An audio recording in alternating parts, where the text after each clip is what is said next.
I wrote my PhD dissertation on elegies, which are poems of mourning. They're poems of grief.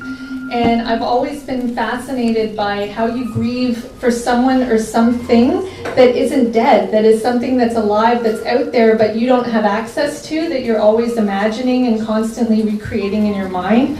I'm very interested in the things that people need to grow or to flourish. And I don't think they need to come from your family members, but I think that those structures are the structures that we search for in other elements of our lives.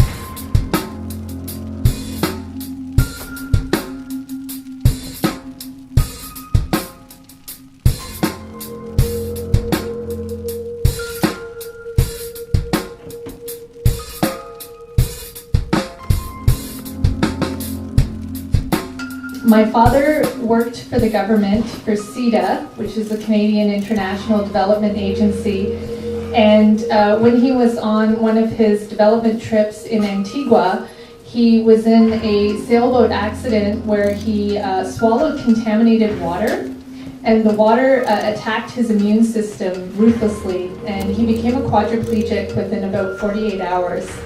And of course, his whole life was devastated and changed. My mother essentially found herself taking care of a disabled man.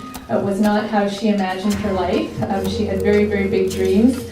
And by the time I was 8 years old and my brother Jit was 9, she ran away. And we didn't know where she was. We didn't have contact with her for 20 years.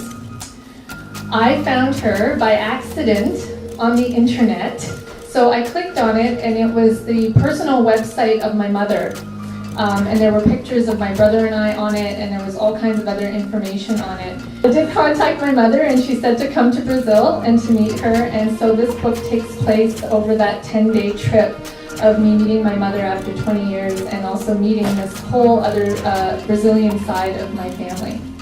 When I first arrive on this trip, it takes about 3 days for me to realize that my mother has talked non-stop about herself and everything from, pineapples to things to buy and plastic surgery and cancer treatments and everything that she can think of. And by day 3, she hasn't asked me if I'm married.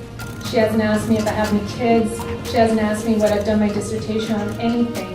And it's because if I answer her, if I say I live in an apartment, not a house, it completely showed her that she knew nothing about me, and it devastated her. We spend a lot of our time talking, when we do talk about each other, through art, in galleries and museums. And one of the pictures in the book is of a sculpture that I love that we saw, and it's called Encontro e Desencontro, which means meeting and unmeeting. And I thought that's exactly what we're doing here. We're meeting actually for the purpose of letting each other go.